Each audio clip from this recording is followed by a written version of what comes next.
Listen to the problem. If m is the foot of the perpendicular, sentence का meaning बराबर समझते जाओ. m is the foot of the perpendicular. तो हमें एक परपेंडिकुलर निकालना पड़ेगा. जो परपेंडिकुलर निकालेंगे उसके बेस में, उसके नीचे में m रहेगा, उसे कहते हैं फुट. फुट यानी बेस. फुट यानी बेस. किसका बेस, किसका फुट? परपेंडिकुलर का. तो एक परपेंडिकुलर निकालेंगे, ऐसा परपेंडिकुलर निकालेंगे तो उसके बेस में m रहेगा.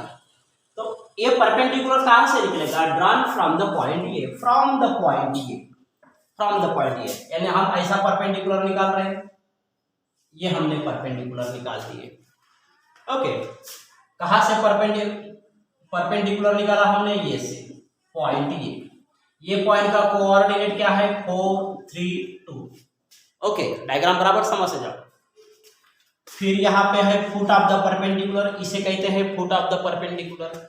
इसका coordinate, find the coordinate of the point M. इसका कोऑर्डिनेट हमें निकालना पड़ेगा. इसका कोऑर्डिनेट हमारे पास नहीं है. तो drawn from the point A on the line. तो जिस लाइन पे ये परपेंडिकुलर, ये एम, ये परपेंडिकुलर है, कौन से लाइन पे है? तो on the line joining the point. यहाँ पे है बी पॉइंट और यहाँ पे है सी पॉइंट. तो बी पॉइंट का कोऑर्डिनेट है 2, 4, 1 और इसका कोऑर्डिनेट है 4, 5, 3. ऐसी ये डायग्राम है. ओके, ये डायग्राम हो गई. अब कोऑर्डिनेट ऑफ द पॉइंट, इसका कोऑर्डिनेट है, इसका कोऑर्डिनेट है, इसका कोऑर्डिनेट, इसका कोऑर्डिनेट नहीं है. अब इसका कोऑर्डिनेट कैसे निकालेंगे? अब देखो, अब ये डायग्राम डायरेक्ट बता रही है. ये डायग्राम क्या बता रही है? ये एम परपेंडिकुलर बीसी, ये एम परपेंडिकुलर बीसी, ये एम परपेंडिकुलर बीसी. तो हमें ये परपेंडिकुलर है तो हमें यहाँ पे कोई एंगल वगैरह निकालना नहीं है. यानी ये ऐसा भी होता है, vector A M dot vector B C is equal to 0. यहाँ पे हमें कोऑर्डिनेट निकालना है तो हम दूसरे फार्मूले से निकालेंगे. इस लेसन का एक नया फार्मूला. अगर दो वेक्टर परपेंडिकुलर है, दो वेक्टर परपेंडिकुलर है, या if the two lines are perpendicular, क्या बताया? जैसे ये है A M perpendicular B C. तो if the two lines are perpendicular then a1 a2 plus b1 b2 plus c1 c2 is equal to 0. ये वाला फार्मूला है. कौन सा फार्मूला बताया मैंने? a1 a2 plus b1 b2 plus c1 c2 is equal to 0. a1 b1 c1, a2 b2 c2 ये कौन है? डायरेक्शन रेशो है. ये है डायरेक्शन रेशो. ये डायग्राम देखो, प्रॉब्लम के हिसाब से हमने डायग्राम टोटली बना दिए हैं. अब डायग्राम में हमें दिख रहा है कि A M perpendicular B C. If two lines are perpendicular then ये formula a1 a2 plus b1 b2 plus c1 c2 is equal to 0. तो ये बी सी यानी a1 a2 b1 b2 c1 c2 या a1 b1 c1 ये कौन? Direction ratio. तो ये जो लाइन है ए एम, यह लाइन बी सी है. लाइन ए एम और line B C. Line A M का डायरेक्शन रेशो हम कंसीडर कर लेते हैं a1 b1 c1 और लाइन बी सी का लाइन ए एम का direction ratio, line A M के डायरेक्शन रेशो हम कंसीडर कर लेते हैं a1 b1 c1 और बी सी का डायरेक्शन रेशो कंसीडर करते हैं a2 b2 और c2. जब दो लाइन परपेंडिकुलर, जब दो वेक्टर परपेंडिकुलर, तो इस लेसन का नया formula a1 a2 plus b1 b2 plus c1 c2. तो ये वाला फार्मूला, जब ये वाली डायग्राम रहेगी तब ये वाला फार्मूला अप्लाई होता है. ज्यादा कंफ्यूजन नहीं. ये वाले डायग्राम जब एक परपेंडिकुलर है, एक पॉइंट से परपेंडिकुलर निकाल रहे हैं, दूसरे लाइन पे एक पॉइंट से हमने परपेंडिकुलर निकाला है दूसरे लाइन पे, और वहां पे फुट ऑफ द परपेंडिकुलर निकालना है. फुट ऑफ द परपेंडिकुलर कौन है? ये. या कभी कभी कोई प्रॉब्लम में फुट ऑफ द परपेंडिकुलर रहेगा तो ये वाला पॉइंट निकालना पड़ेगा जहां से हम परपेंडिकुलर निकाल रहे हैं. तो इस टाइप के डायग्राम में ये वाला फार्मूला अप्लाई होता है. सिर्फ यही ध्यान में रखना. a1 a2 plus b1 b2 plus c1 c2 is equal to 0. ये फार्मूला कब अप्लाई करेंगे, जब ये वाली डायग्राम रहेगी, ये वाले डायग्राम का प्रॉब्लम रहेगा, इस टाइप का प्रॉब्लम रहेगा, तब ये वाला फार्मूला अप्लाई होता है। फिर A1 B1 C1 A2 B2 C2, तो क्या बताया मैंने, लाइन AM का हम कंसिडर करेंगे direction ratio A1 B1 C1, line BC का डायरेक्शन रेशो कंसिडर करेंगे A2 B2 C2। इतना क्लियर हो गया। तो ये वाला फार्मूला अप्लाई करेंगे, डायरेक्शन रेशो भी क्लियर हो गया। अब A1 B1 C1 कैसा निकालेंगे और A2 B2 C2 कैसे निकालेंगे, A2 B2 C2 A1 B1 C1 यानी डायरेक्शन रेशो कैसे निकालेंगे। डायरेक्शन रेशो निकालने का फार्मूला कल ही एक प्रॉब्लम में हो गया और एक होमवर्क भी हो गया। डायरेक्शन रेशो निकालने का फार्मूला कौन सा, x2 - x1 y2 - y1 z2 - z1, ये वाला फार्मूला। क्या बताया मैंने, ये डायरेक्शन रेशो है। अब डायरेक्शन रेशो निकालना पड़ेगा, A1 B1 C1 की वैल्यू निकाल दो, A2 B2 C2 की वैल्यू निकाल दो और ये वैल्यू ये वाले फार्मूले में पुट कर दो। आपको ये भी पता है कि ये फार्मूला कब अप्लाई करना है, जब इस टाइप की डायग्राम रहेगी या इस टाइप का प्रॉब्लम रहेगा, तब ये वाला फार्मूला अप्लाई करना है। तो डायरेक्शन रेशो निकालने का फार्मूला क्या बताया मैंने, कल प्रॉब्लम में हो गया और कल आपने होमवर्क भी सॉल्व किया। डायरेक्शन रेशो निकालने का फार्मूला x2 - x1। तो ये अगर हम BC का डायरेक्शन रेशो आपको मिलेगा, BC का डायरेक्शन रेशो, इसको कंसिडर करेंगे x1 y1 z1, इसको कंसिडर करेंगे हम x2 y2 z2, x2 y2 z2, इसको हम कंसिडर करेंगे x1 y1 z1, ऐसा कंसिडर करेंगे। तो BC का डायरेक्शन रेशो आपको मिल गया 4 - 2 2, यानी BC का डायरेक्शन रेशो मिलेगा 2, 4 - 2, बाद में 5 - 4 1, बाद में 3 - 1 2, मिल गया। यानी BC का डायरेक्शन रेशो मिल गया, कौन सा मिल गया, 2 1 2, किसकी वैल्यू, A2 B2 C2 मिल गई, A2 B2 C2। अब A1 B1 C1 यानी अब AM का डायरेक्शन रेशो निकालना पड़ेगा। तो AM का डायरेक्शन रेशो नहीं मिलेगा, क्यों, जैसा BC का डायरेक्शन रेशो निकाला है, कब निकाला, जब आपके पास B का कोऑर्डिनेट था और C का कोऑर्डिनेट। अब AM का डायरेक्शन रेशो निकालने के लिए आपके पास M का कोऑर्डिनेट नहीं है। देखो और एक बात बता रहा हूं, देखो और प्रॉब्लम रिपीट कर रहा हूं मैं, प्रॉब्लम समझ लो, 4 मार्क्स का प्रॉब्लम है।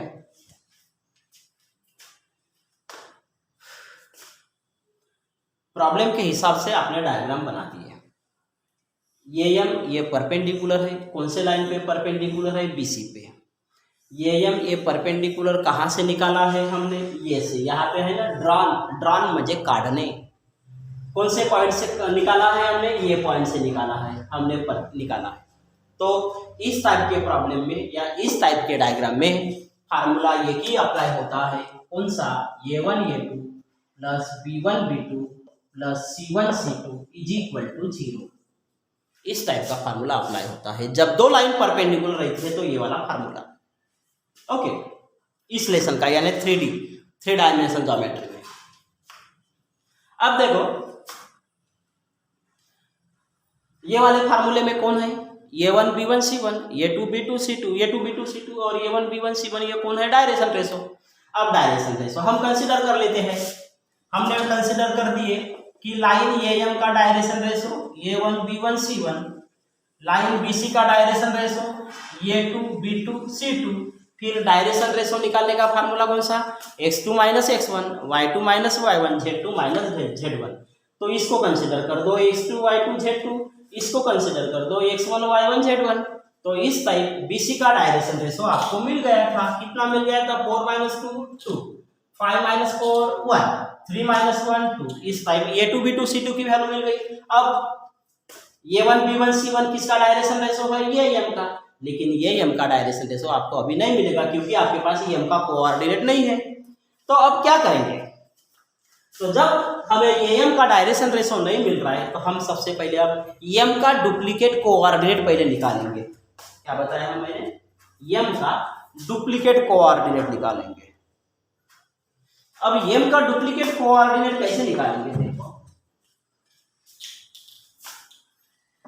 BC आपका क्लियर हो गया, यानी A2 B2 C2 क्लियर हो गया, इतना क्लियर हो गया ना। अब ये AM को सॉल्व करना पड़ेगा। अब ये AM को सॉल्व करने के लिए हम क्या कंसीडर करते हैं, जैसा M point, M internally divide BC,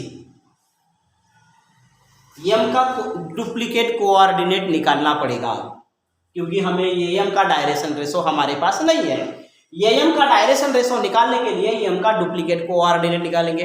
अब डुप्लीकेट कोऑर्डिनेट निकालने के लिए अब एम को हम एम तो फुट ऑफ द परपेंडिकुलर है, इसके साथ साथ M divide BC internally in the ratio. कौन से रेशो में डिवाइड कर रहा है हमें पता नहीं, जब कौन से रेशो में डिवाइड करता है ये पता नहीं, तब उसको कंसीडर करते हैं λ:1 या k:1, λ:1 या k:1। एक प्रॉब्लम में वेक्टर के प्रॉब्लम में हुआ था, जब कोई पॉइंट किसी लाइन को डिवाइड करता है और कौन से रेशो में डिवाइड करता है ये जब पता नहीं रहता, तब उसको कंसीडर करते हैं λ:1 या k:1।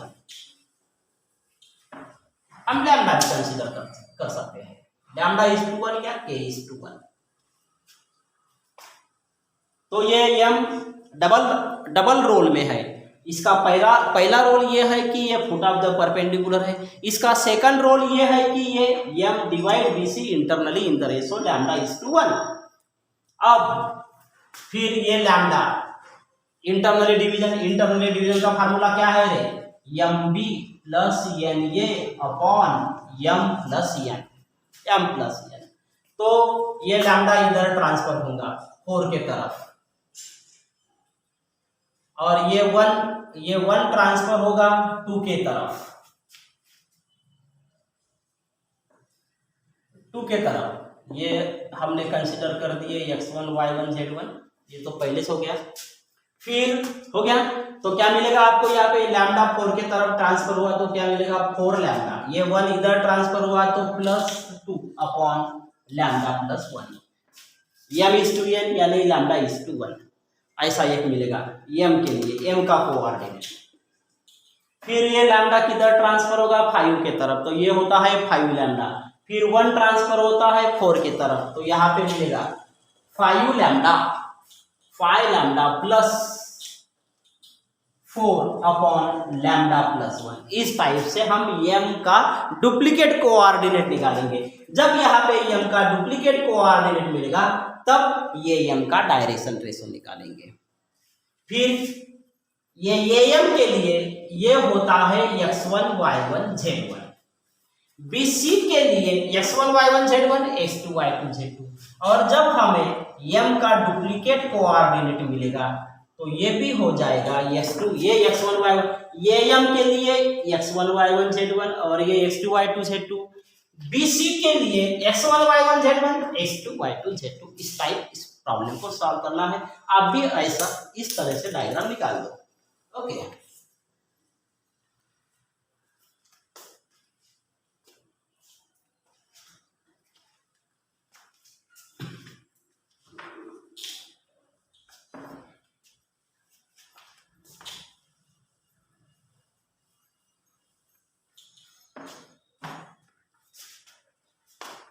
तो आप ऐसा कंसिडर कर दो अभी। ओके, अब यहाँ पे मुझे कुछ सॉल्यूशन लिखना है, तो मैं यहाँ से इसको x1 y1 z1 ये यहाँ से हटा रहा हूँ। आप अच्छे तरह से बड़ी डायग्राम निकाल दो। आप x1 y यहाँ भी मैं सॉल्यूशन लिखना है, इसलिए x1 y1 z1 x2 y2 z2 हटाने का मिटाने का काम कर रहे हैं। लिख दिया आपने। अब देखो अब ये डायग्राम में क्या क्या दिख रहा है। सबसे पहले हम ये लिखेंगे कि m कौन है। सॉल्यूशन में आपको लिखना है let m be the foot of perpendicular. ये है foot of the perpendicular. Okay,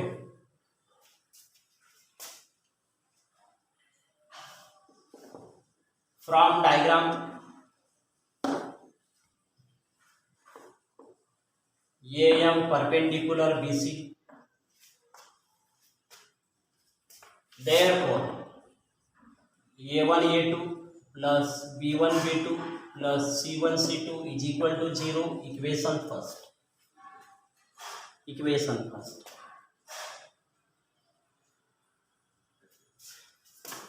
where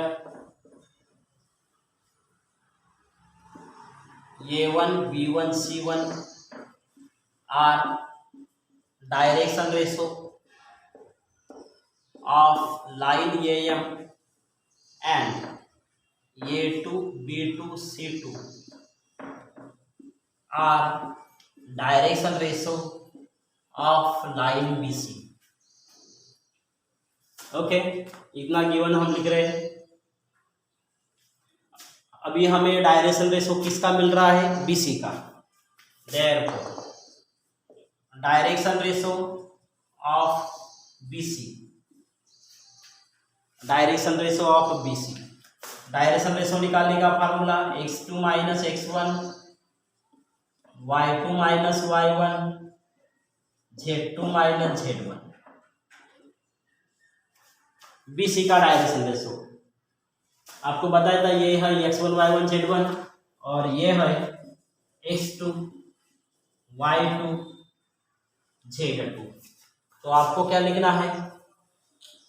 4 minus 2 5 minus 4 3 minus 1। तो ये BC का डायरेक्शन रेशो कितना मिल गया आपको? 2 1 2। ये BC का direction ratio A1 B1 C1 है या A2 B2 C2, ये है A2 B2 C2, A2 B2 C2, A2 B2 C2 की वैल्यू मिल गई। ऐसा रेक्टेंगल में पुट अप कर दो, हो गया A2 B2 C2 की वैल्यू मिल गई। अब ये m का डायरेक्शन रेशो आपको अभी नहीं मिल रहा है क्योंकि m का कोऑर्डिनेट नहीं है, तो m का डुप्लीकेट कोऑर्डिनेट निकालेंगे। तो m का डबल रोल है। पहला रोल ये है कि ये है foot of the perpendicular, second rule ये है कि m क्या करता है? डिवाइड करता है λ/1। ओके,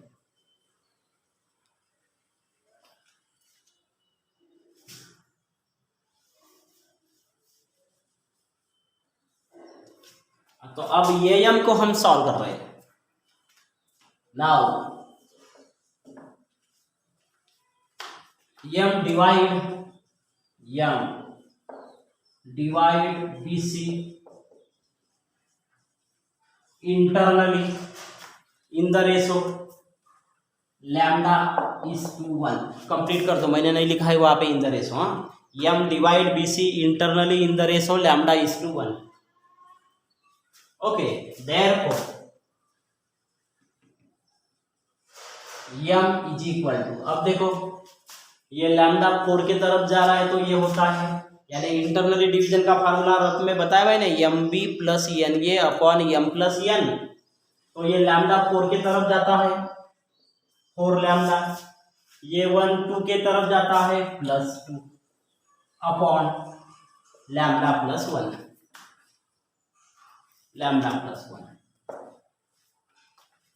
ओके, फिर ये लैम्डा 5 के तरफ जा रहा है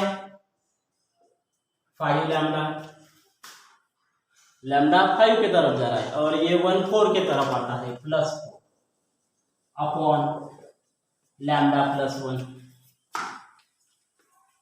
ये लैम्डा 3 के तरफ जा रहा है तो 3 लैम्डा प्लस ये 1 किधर जा रहा है? 1 की तरफ, बराबर है 4 लैम्डा +2 5 लैम्डा +4 अब 3 लैम्डा +1 अपॉन λ+1। ओके, ये हो गया m का डुप्लीकेट कोऑर्डिनेट, यहाँ पे मिल गया। अब हम निकालेंगे ये m का डायरेक्शन रेशो, तो ये m के डायरेक्शन रेशो के लिए ये पहला पॉइंट x1 y1 z1 और ये होता है x2। इसको इक्वेशन सेकेंड कंसीडर कर दो। इक्वेशन फर्स्ट कहाँ पे हुआ? यहाँ पे हुआ।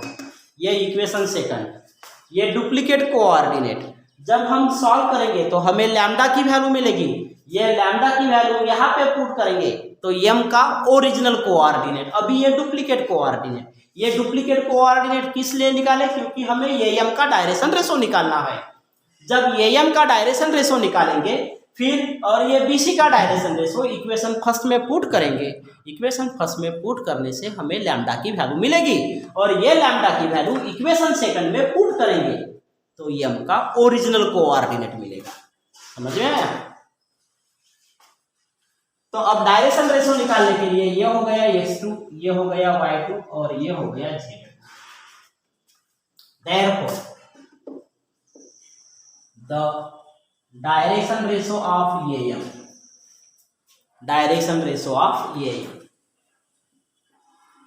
वही फार्मूला x2 minus x1, direction ratio of EAM is equal to x2 minus x1, y2 minus y1, z2 minus z1, ये वाला फार्मूला। तो ये लिख लेते हैं 4 lambda plus 2 upon lambda plus 1 minus x2 minus x1, ये है x1 4। Okay, 5 lambda plus 4 upon lambda plus 1 minus 3, ये हो गया। फिर 3 lambda plus 1, 3 lambda plus 1 upon lambda plus 1 minus 2, cross multiply कर लेते हैं।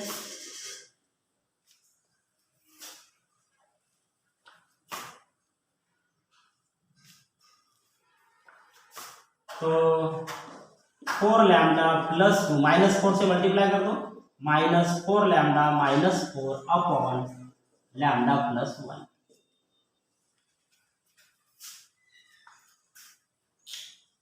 5 lambda plus 4 minus 3 lambda minus 3 upon lambda plus 1, 3 lambda plus 1, 3 lambda plus 1 minus 2 lambda minus 2 upon lambda plus 1।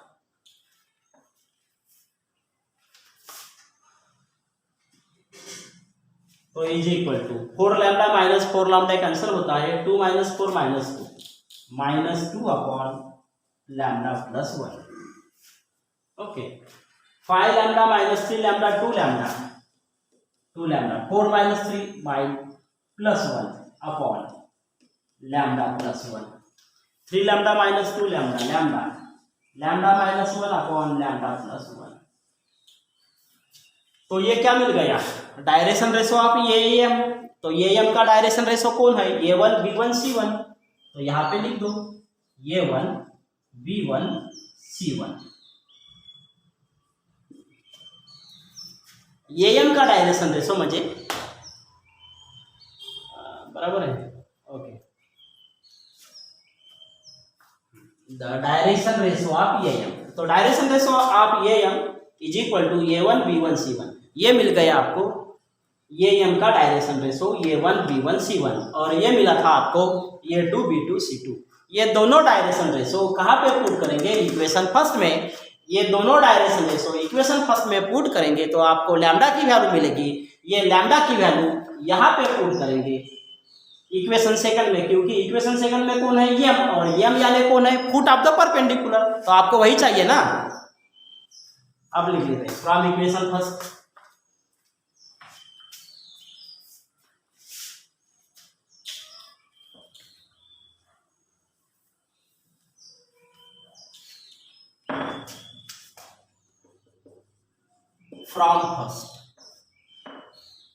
From अरे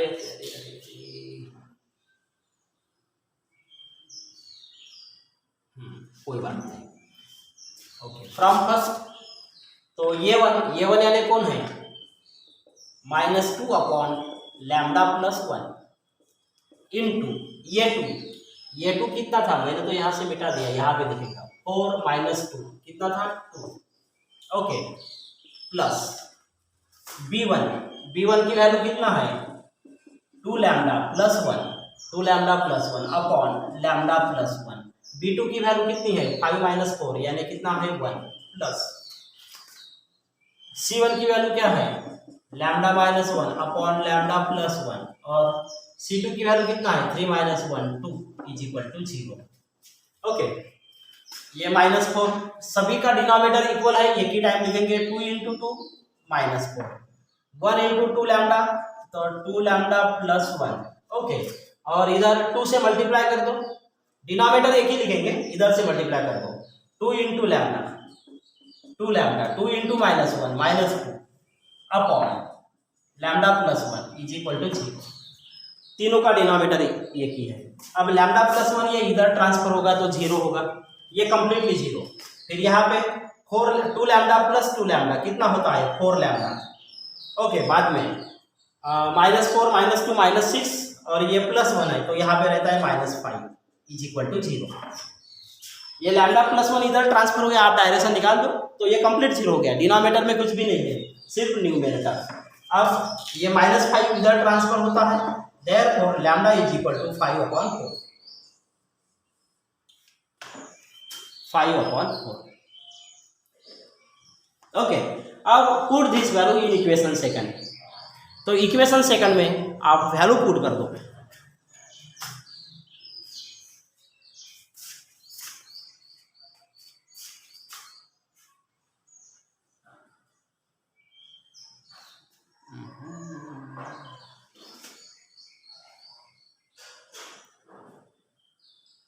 मैं दिखाई नहीं कि मैंने ऐसा मैंने ट्रांसफ़र नहीं किया था। अब देखिए, तो A1 B1 C1 निकालने के बाद हमने A1 B1 C1 और A2 B2 C2 यहाँ पे पुट किए, तो हमने यहाँ पे लिखा था from equation first, from equation first. तो इक्वेशन फर्स्ट में A1 ये है A1 की वैल्यू, ये है A2 की वैल्यू, ये है B1 की वैल्यू, ये है B2 की वैल्यू, ये है C1 की वैल्यू, ये है C2 की वैल्यू।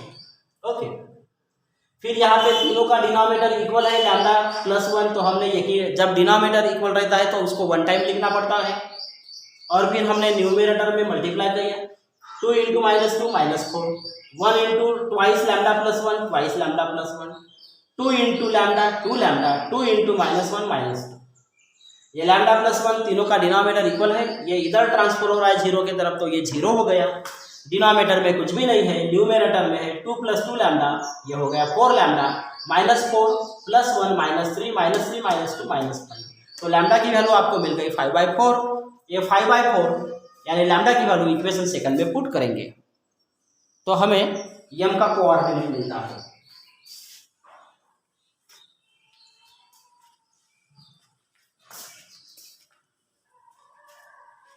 पुट द, ऐसा लिखो, put the value of lambda in equation second.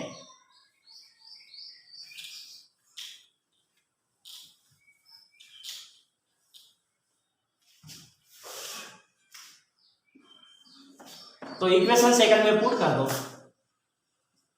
तो m is equal to lambda की वैल्यू 5/4 है, तो 4 लैम्डा है तो यहाँ पे लिखेंगे 5/4 + 2 अपॉन 5/4 + 1। ओके, 5 लैम्डा है, यहाँ पे लिखेंगे लैम्डा की वैल्यू 5/4 + 4 अपॉन 5/4 + 1। 3 लैम्डा है तो यहाँ पे लिखेंगे 5/4 + 1 अपॉन 5/4 + 1।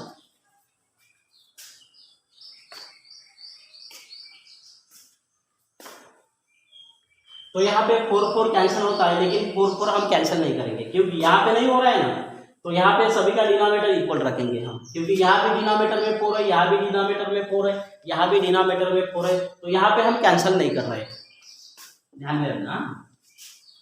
तो 4 × 5 20 होता है, 20/4 + 2 अपॉन, यहाँ पे क्रॉस मल्टीप्लाई, यहाँ पे क्रॉस मल्टीप्लाई, यहाँ पे क्रॉस मल्टीप्लाई, तो 4 × 1 4 + 5 कितना होता है 9/4। यहाँ पे कितना होता है 25/4 + 4, यहाँ पे 9/4, 15/4 + 1/9/4।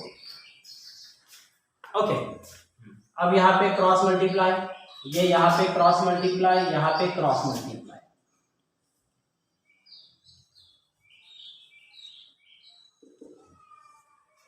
कितना होगा 4 इंटू 2 8 यानी 28/4 upon 9/4 4 4 16 16 plus 25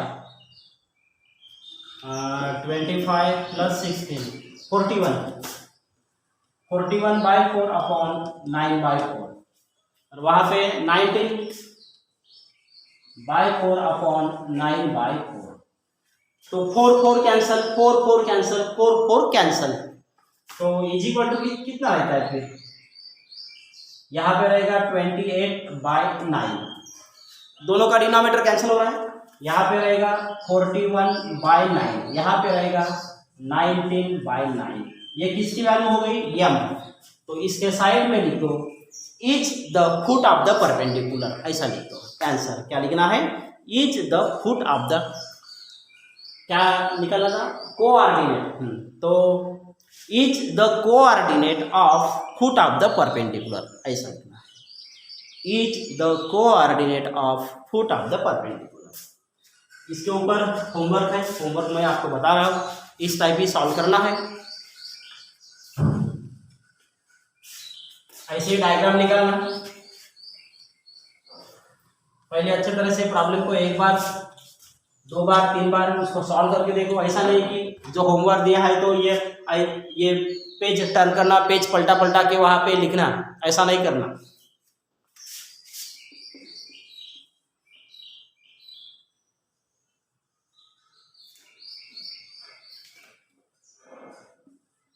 Q is the foot of the perpendicular. Q, capital Q is the foot of the perpendicular drawn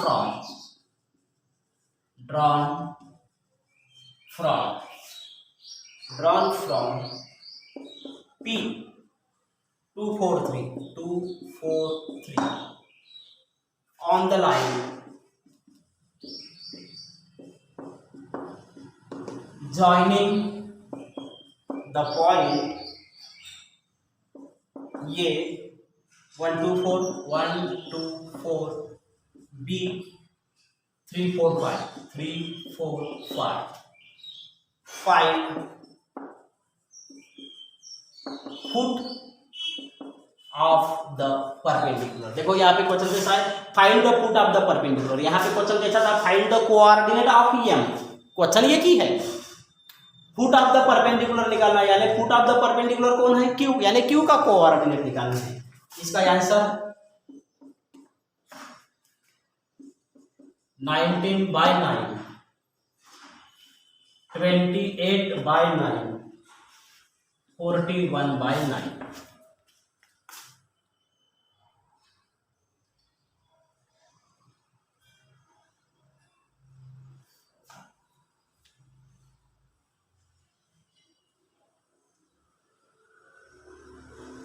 क्या है Q is the foot of the perpendicular Q is the foot of the perpendicular drawn from P on the line joining the point A and B find foot of the perpendicular ये आपकी answer